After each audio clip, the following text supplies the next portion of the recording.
What is up, guys? In today's video, I'm going to be going over how you can get a Forsaken Blade every match in a Fortnite Chapter 7, because if you guys have been playing this season, I'm sure you're well aware of how good this item is, and with it being a fairly limited item, how much of an advantage you have on other players when you have one of these in your inventory. So that is what we're going to be talking about, and I'm going to be showing you how you can get one every single game. As always, if you guys do enjoy this video, find it helpful, informative, or interesting, remember to give it a like, subscribe if you'd like to see more, comment down below which of the portals is your favorite to go for, and if you guys would like to use my code in the shop when getting anything, it is EvolvedJake, just like my channel name is, and it is underneath the webcam at all times. So first, we're going to be going over the Forsaken Blade spawn locations, the portals themselves, and I'm also going to be telling you where I would like to loot after getting one of these katanas. So there are 5 portals around the map that can give you the gold Forsaken Blade.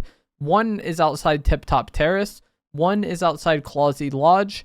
One is near the tunnel east of Lethal Labs. There's one northeast of Classified Canyon. And then finally, there's one on the hill above Ripped Tides. However, these portals are not guaranteed to spawn every match, at least as of the time I'm making this video. It varies game to game which portals will actually spawn, similar to how chests are. The locations are the same, but whether or not it's there in your match is just completely random. And with these katanas being so sought after and very limited, most of the time you're going to need to land right on the portal to have a good chance of getting one of these. It usually won't be so late in the game that you could loot an entire POI and then swing by the portal to get a katana. That is very rarely, if not never, going to happen, because people are landing directly on them because they want the katana so much themselves. So you're going to kind of need to take a step back as far as looting. A lot of people going for guns right away are going to get a gun before you, but if you land on this portal, you'll get the katana before them, and then you're going to need to use it to go somewhere else to loot. And a few of these portal locations are fairly simple, but a few also have nearby low-key spots that you might want to consider taking advantage of. I think Ripped Tides and the Clawsy Lodge portals are the most straightforward and simple. For each of these, I would just go to the POI itself after looting. The portal location is so close to the POI that you can usually be there at a relatively similar time to the people who just landed right on it. If there's an absurd amount of players or just the way things play out, it might be rough for you to get a gun. But most of the time, you're going to be able to just go straight to the POI and have no problem, really whatsoever. But each of these do have a gas station really close by that you could maybe go to instead to get a little bit of loot, and a slurp truck as well to start, the game with full shield, which would be nice. But there is obviously the chance that an enemy lands at the gas station as well, and then you kind of run into the same problem as going to the POI. Especially the gas station outside Clawsy Lodge. It has a DeLorean car, and that's another thing that some players like to land on. But the gas station is a decent choice if the POIs themselves seem very contested, or, you just want to be even a little bit more safe than, otherwise. The portal outside Tiptop Terrace, you could also just go there straight away after grabbing the sword. But with this portal, it's a bit further away from the POI than the Riptides and Clawsy Lodge ones.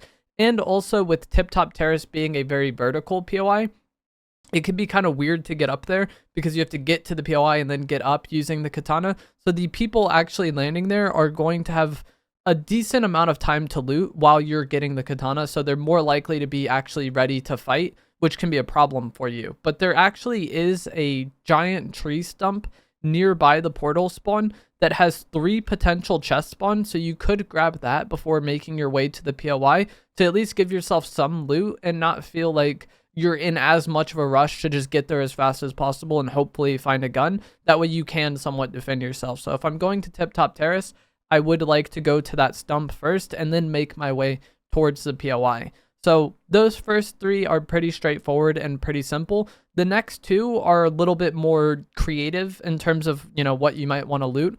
For the portal outside the tunnel, you can actually go into the tunnel to loot, because this itself is a pretty good secret loot spot.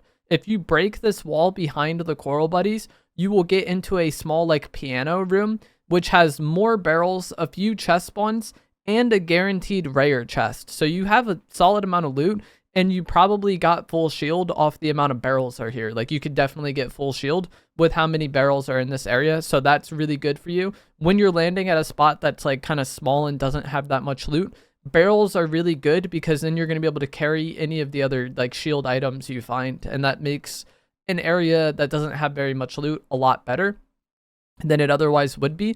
So you can loot this room, get your guaranteed rare chest, get your katana, get your guaranteed full shield, hopefully have a few other guns. And then from here, you could continue to loot kind of more areas on this like snowy mountain region, or you could just make your way towards Lethal Labs and try to clean that POI up.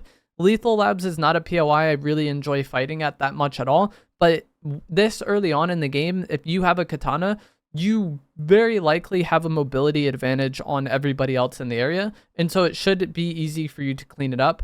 One thing you do need to worry about with this spot though is if you land on the portal and you know there's other people here, you might want to play it a bit safe or do something different, because if somebody's just waiting for you in the kind of tunnel area with a shotgun, it's probably going to be hard for you to win that fight once you drop down there. So be aware of other people kind of landing in the area and then maybe adjust what you're doing accordingly. The final golden portal is outside Classified Canyon, pretty much in the middle of nowhere, which seems terrible, but luckily this nearby island has a solid amount of loot for you to start your game. And then from here, I would like to go to Classified Canyon, clean that POI up, and then actually glide out of that area using the computer at the bottom of Classified Canyon to try to get like more towards the center of the map. So this one seems like it's the worst and it's just kind of in the middle of nowhere. But if you do want to, you know, have a relatively safe start to your game, but you still want to get a katana, this could be one that you could try to go for, because this little island is like a pretty solid low-key loot spot on its own, and I think a lot of people will actually like this spot.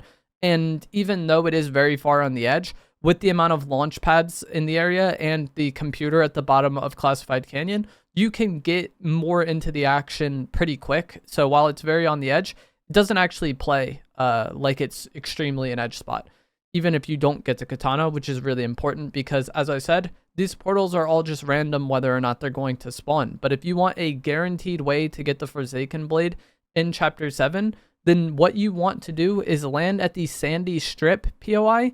And at this POI, if you eliminate the Bride NPC, she will drop a purple Forsaken Blade. And the difference between the purple and the gold is that the gold has 3 charges that you can use, and then the purple only has 2. So it's a little bit less effective, and it does actually break faster. Like, it doesn't have as much durability as the gold one.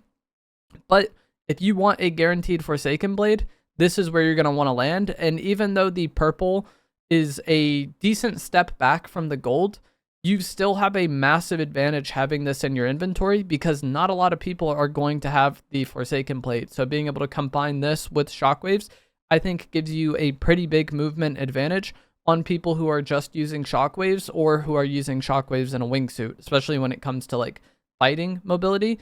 Another thing that's really nice about this location is it's very close to the tunnel one. So what you could kind of do is try to land for the tunnel, and then if it's not there, you could make your way to Sandy Strip instead, and then get the purple one guaranteed from the Bride. Or if you're playing team game modes like duos, you could have one person go for the gold one, and then make their way to Sandy Strip to meet up with their teammate, who will get the purple one from the Bride NPC. So both of you will be able to get the Forsaken Blade, which is not really something that can happen as easily or as conveniently anywhere else on the map. But that is going to be it for this video. As always, if you guys did find this to be helpful, informative, or interesting, remember to give it a like, subscribe if you'd like to see more, comment down below which portal is your favorite to go for. Mine is definitely Ripped Tides, that way I can get the mythic pump shotgun or have a chance to get the mythic iron pump as well.